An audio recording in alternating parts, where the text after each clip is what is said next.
So I did figure out why sometimes the camera's off angle and sometimes it's not, and it's because the closet or the cupboard door behind it closes funky sometimes. Anyway, today I am lunch or dinner last night was cheese and potato chips because I ran out of spoons and was frustrated, and the squash that I cooked up didn't have the right flavor for me because my taste buds are off. You know what that is? It's some form of thrush. My taste buds are completely off. They're blown.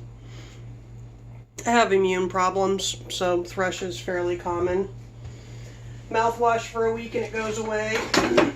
But I didn't realize it was a problem yesterday, and I woke up with it this morning. I woke up this morning with the whole house smelling like a fever, which means I popped a fever in my sleep.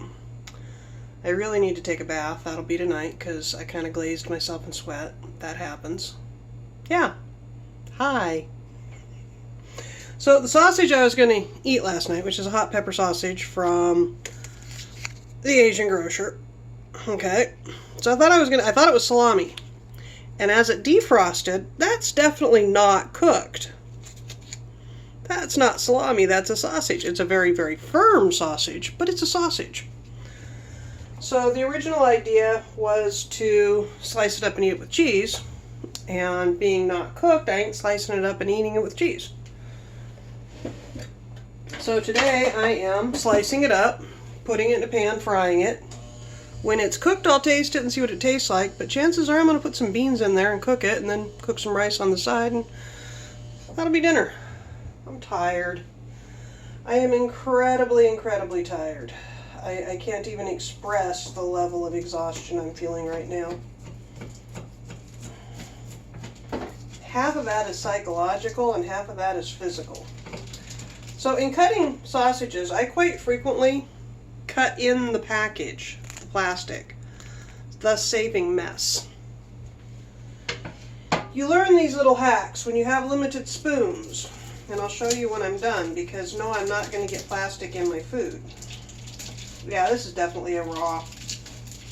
This is the kind of sausage you're supposed to cut the skin off of.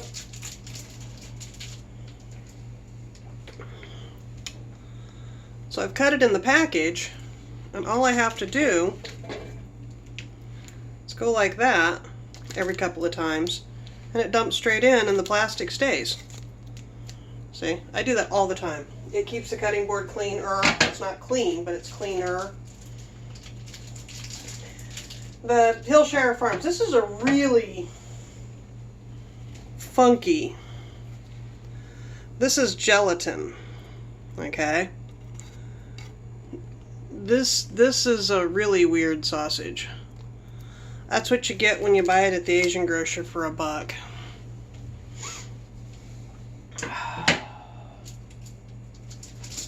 Anyway, so I had a theory. I watched a video, and have you ever read Heinlein's book Friday? In the book, the character Friday has a eidetic memory, and she is not aware, but she is being trained to process information in a specific way. Now, he based it off how the Navy Officer Corps teaches people to process information and how the CIA teaches people how to process information. I went through naval officer training. I went through a spook agency training, not saying CIA. I process information in that manner, which is that a whole bunch. Now, if you look, my cutting board is still dry. Nothing touched it, okay?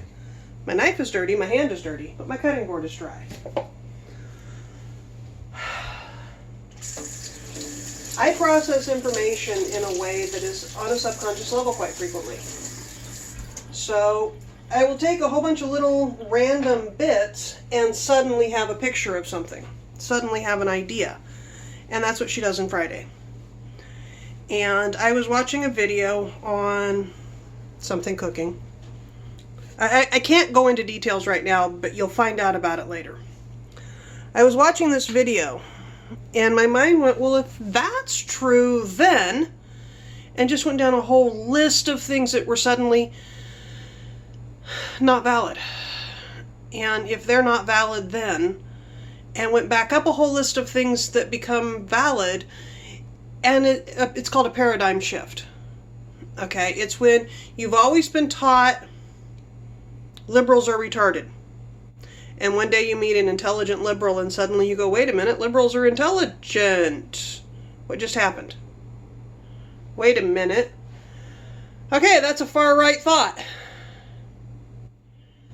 And you've always been taught that conservatives are low IQ until one day you meet a conservative who's got a really high IQ. Wait a minute. And that's a far left thought. Okay? And if there are intelligent conservatives who still follow the conservative pattern, and there are intelligent leftists who still follow the leftist pattern, then suddenly you have to look in the middle, because there are valid points on each side.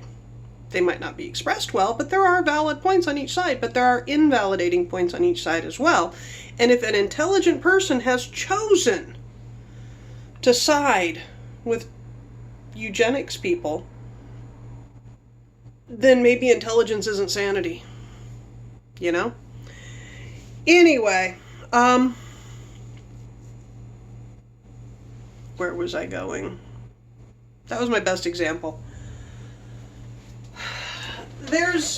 Okay, we talk about conspiracy theories because everybody wants to be in the know on something, because everybody wants to quote-unquote figure something out. And we talk about conspiracy theories, and we talk about conspiracy theories. And one of the reasons conspiracy theories make it big is because there are valid conspiracies out there. But they're not the conspiracies people think they are, because to be a successful conspiracy, nobody can suspect. So every now and then you hit on something that's just a paradigm shift. It just changes your entire perspective on the world, and you're left going, what the fuck? Okay. So I watched this cooking video that showed something completely opposite of everything I'd ever seen on the subject. And it was just like, that can't be. Because if that's fact, and he just demonstrated it, I'm going to have to think about this.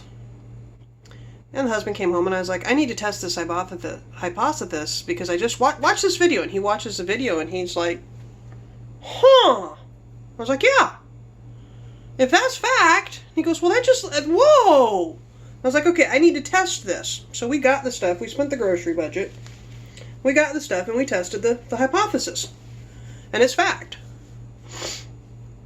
Okay, so if that's the truth, then going backwards in time, that had to have been known. That had to have been this. That changes the perspective on Roman culture. It's that big. Okay? That changes the perspective on how things were done. Because if that's true, then, and you take it forward, oh, if that's true, then that's responsible for this thing here that nobody knows what's responsible for. Well, why don't we know this fact? The only thing I can come up with is that the early church suppressed it. And in fact, the only thing I can come up with is that all religion has inherently suppressed it because it interferes with all religion. I'm being overly vague. So, I sat down and wrote up my premise. Because I'm a ghostwriter. Yeah, it's still growing. It itches. I wrote down my premise, and I asked Michael to do some artwork for me. And he did. And I put my whole premise together, and I was like, okay, now, how many archaeologists do I know? Because this should be relatively easy to, if not prove, then at least find traces of. Well, we have an archaeologist friend who's working in Turkmenistan. I think he's in Turkmenistan. He might be in Turkey. Anyway, we have an archaeologist friend who's working there. And Michael goes, you know, my buddy at work is trying to get into the PhD program at such and such in archaeology, and he studied this exact field, and this would be just right up his alley. And I'm like, yeah, I know, but see, every time I come up with one of these ideas, I give it to somebody else, and they run with it, and they get the credit for it, and I'm kind of getting depressed. He goes, yeah, I know. I'm the one who thought up, or who realized there's an old rhyme, peas porridge hot, peas porridge cold, peas porridge in the pot, 9 days old. Roman market day was 9 days. We can historically track to when the market day shifted to 7 days. We can date that poem early Byzantine, Roman. Doesn't matter that some Shakespearean era British guy says he wrote it. We can date that poem early Byzantine, and we can take other factors in that poem and put them into the politics of the day. Then it comes from early Byzantine. Figured that out. Talked to a friend of mine who was a college professor, and he wound up publishing on it. It's his credit. Okay, whatever. I came up with another one years and years and years ago about, are you sure about the date of Jack and the Beanstalk? Because, and I had this huge long theory about it, and talked to somebody who's a professor, and they went with it on the linguistics angle and dated it back to prehistory. They didn't go on the actual historical data aspect that I went on, that I can show you where it happened, because they didn't care. They were linguistic, and they proved the linguistics. So now it's a known fact that Jack and the Beanstalk is 10,000 years old. That's cool. I want credit for this one. I thought it up. I'm 99% certain. I want credit for this one. So he went and talked to his friend that he works with. He's like, hey, the wife came up with this idea. We're working our way through the variables, but are you interested? And I'm not going to tell you what the idea is, but it would be a PhD paper, or at least a paper to get you into a PhD program, and you could sign off on it as a co-author. And the guy went, absolutely, sure, great, okay, let's see what you got.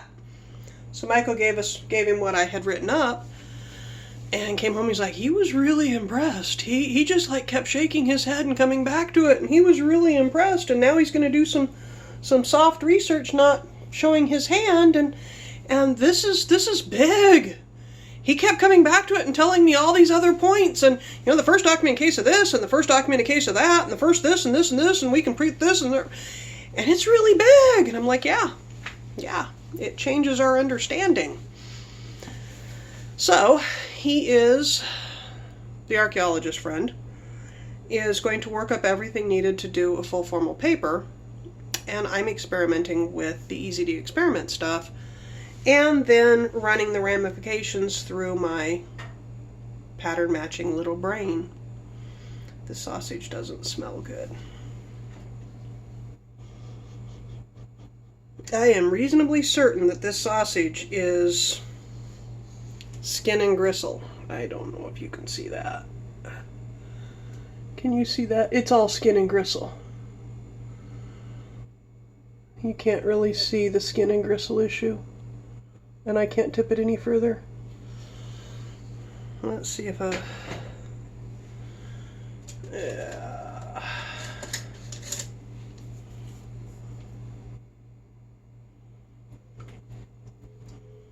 Don't drip everywhere. It's a sausage made of skin and gristle. Maybe it'll have good flavor. What I thought was gelatin isn't melting.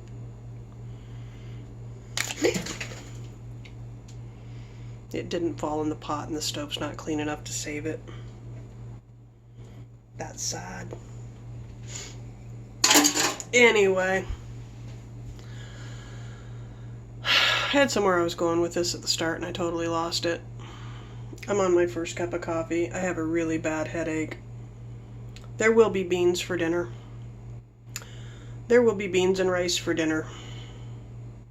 Actually, I have some leftover mashed potatoes in the freezer. there might be potato soup.